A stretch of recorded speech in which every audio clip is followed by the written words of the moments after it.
Hey you guys, for this video we are going to talk about comparing yourself with other people. This has been one of the most major topics that I feel like has to be addressed because we do it so much. And I know that right now, at least for in the US, we're having a presidential election coming pretty close.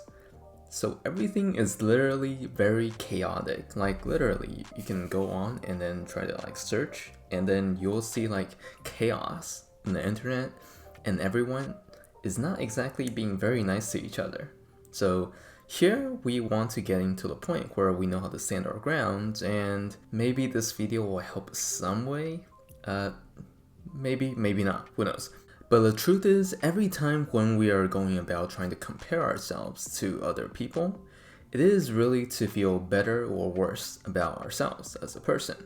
Because we want to know what exactly is our social standing in life with everyone that's around us. We feel good when we're at the top, we don't feel good when we're at the bottom. And this particular video is actually encouraging you to not do that. Because it's better to really just to be satisfied with who you are. It's a natural tendency to want to compare yourself to others and see where you're at, but it's not really productive in any way. However, when I see people say things like accepting yourself and this whole self-esteem movement, I see this statement being understood a lot, and sometimes it gets to the stage where I'm like, this is kind of wrong. And if you haven't subscribed already, hit that subscribe button and of course the bell. But one of the main points that I really want to talk about is that when you are really accepting yourself and who you are as a person, it does not mean that you should not change for other people. And I talk about this a lot more in my second point, but I want to just put that out there so that there's some kind of clearing up in terms of what to do. And do you feel like there are things that you constantly compare yourself to, right? It can be a thing or a people. Let me know in comments. And the points I want to talk about today is myths about self-acceptance, adjusting for others, and then not really worrying about the side dish. When we're talking about self-acceptance, it means really being okay with who you are as a person. I mean, we all have positive traits, negative traits, your whole life. Every single thing about you. You have to learn to really be okay with it. And when you're really okay with who you are, that's when you can actually confidently be who you are and just be yourself around others.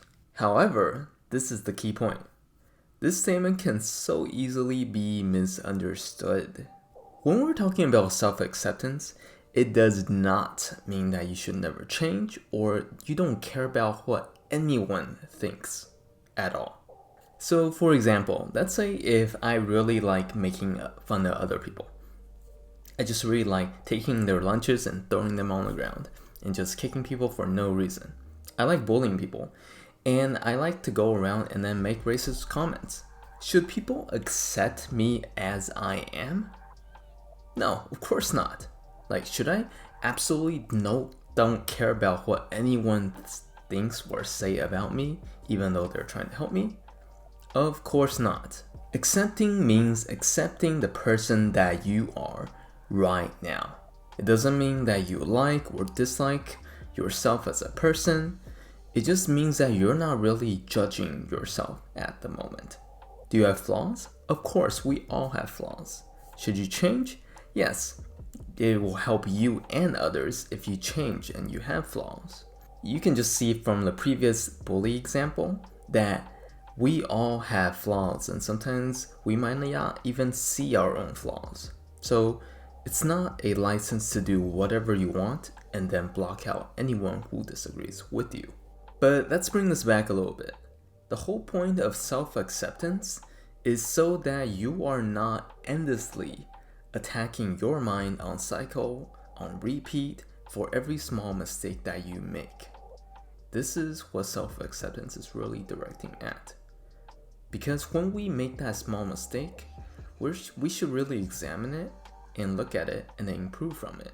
We should not be attacking and beating ourselves over about it again and again, because that's really self-destructive. And the whole point of this self-acceptance is really for you to create a safe environment for yourself to grow. Because if you don't feel comfortable with yourself in your own skin, then you won't really feel comfortable using it to grow, to become a better person. So it sets a solid foundation. But now let's talk about interacting with other people, because the world is full of people and it is impossible for us to not talk with other people. When people say just be who you are and other people should accept you for who you are and you should never change for others, anyone that disagrees with you, kick them out of your life because they're not worth it.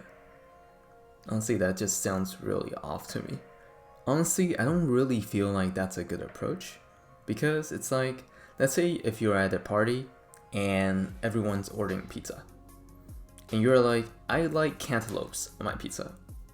I know, right? Because I like cantaloupes on my pizza and I'm not going to change that for anyone. And you know what? If you're going to order pizzas without cantaloupes on it, I'm not going to eat it. Or I'm only gonna order pizzas with cantaloupes, and if none of you guys like it, I don't care. You guys are not getting pizza. It's okay to have preferences, but when we're in a community, we have to learn to really adjust our preferences to the preferences of others, because everyone has preferences. Honestly, I can just imagine that if no one else is willing to adjust their preferences to others, then we will have a really individualistic world where everyone pretty much just exclude everyone else because they're not willing to compromise or to take the time to get to know other people or adjust their needs or preferences to other people.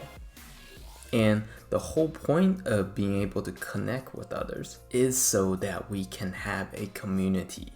In a world where we're not really willing to adjust for others, we will not be able to be fitting into a community, because the whole point of a community is that there are needs of others that you will have to adjust to other than yourself. And sometimes you will have to give up your preferences for the preferences of others. It's not weak to do so, it's just that's the nature of community. However, there are things that you should not change for others, and I'll talk about in my third point. When I'm talking about adjusting yourself for other people, I did talk about things like bullying and pizza toppings. However, there are other things that are like traits that will also really help if you adjust it to others, such as speaking up more, talking more, because when you're talking with others more, that promotes community, and that is a natural aspect of community. And if you don't really know how to do small talk or conversations, it's okay. Slowly learn those things so that you can gain up the confidence to do so. But there are some things that are our part that we also have to do if we want to be part of a community. So the key thing here is we need to learn to accept who we are and learning to work with others. And now we're on to our last point. It's really talking about at what point should you stop changing for others. And this is where I use like a food analogy. When you have a meal, which is the most important part of a meal? It's the entree, the main course. Entrees are the things that you really care about and that you don't really want to compromise with others. And this might be family members, beliefs, values. These are the top 10% of the things in your life that you really want to hold on to. But the smaller things like the side dishes, it doesn't really matter as much in comparison to your entree.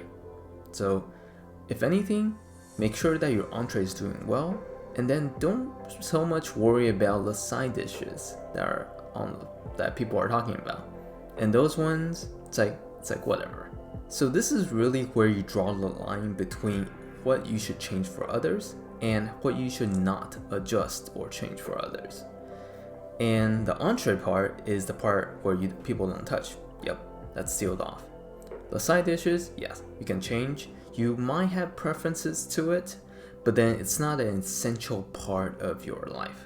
So for example, let's say if I'm really against animal cruelty and I see someone kick a dog, then I am going to go there and I'm going to say, hey, what you did was wrong, that was messed up, And even if the other person disagrees with me, or calls me a moron, or yells at me, screams at me for what reason, I am going to be there and I'm going to say, it's wrong. What you did is wrong. You can see that that is the entree of my beliefs or my system. And that I'm not willing to budge, because even if other people don't think it's that thing was wrong, I'm going to stand by it. Now let's go back to our pizza toppings. If people are ordering pizza toppings and let's say I like pineapple on my pizzas, and they're like, oh yeah, we're actually going to have olives and pepperoni. For me, even though I don't like it, I might have a preference in saying, you know what, I don't really like it, but then I should be willing to adjust and accommodate to others and say, you know what, I even though I prefer pineapple, but I'll be okay with it if that's what a group wants. So you can see that this is the side dishes, the smaller things that can be adjusted, and we should really learn to work with the social group.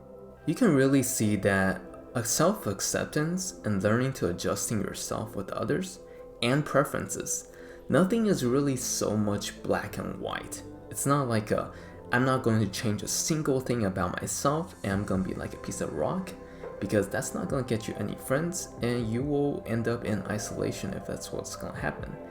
And you should also not have no opinions at all and then just adjusting yourself to everyone else, because that's super exhausting, and then it feels to some degree like you're not a real person but everyone else's preferences, and you don't want to be that person either.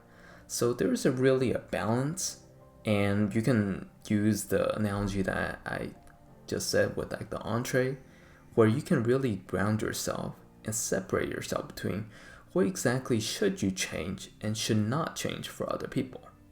This is all I have for you this week, and honestly, this is really kind of hard, because completely believing in yourself and then not listening to any other people, that's wrong. And completely listening to other people, that's also wrong. So you really have to learn to adjust and experience this for yourself to really figure out what exactly is self-acceptance, and to what extent do you stop comparing yourself to others, because it's just not productive. But if you like this video, you can click the like, share, comment, and that's it. I will talk to you guys next time.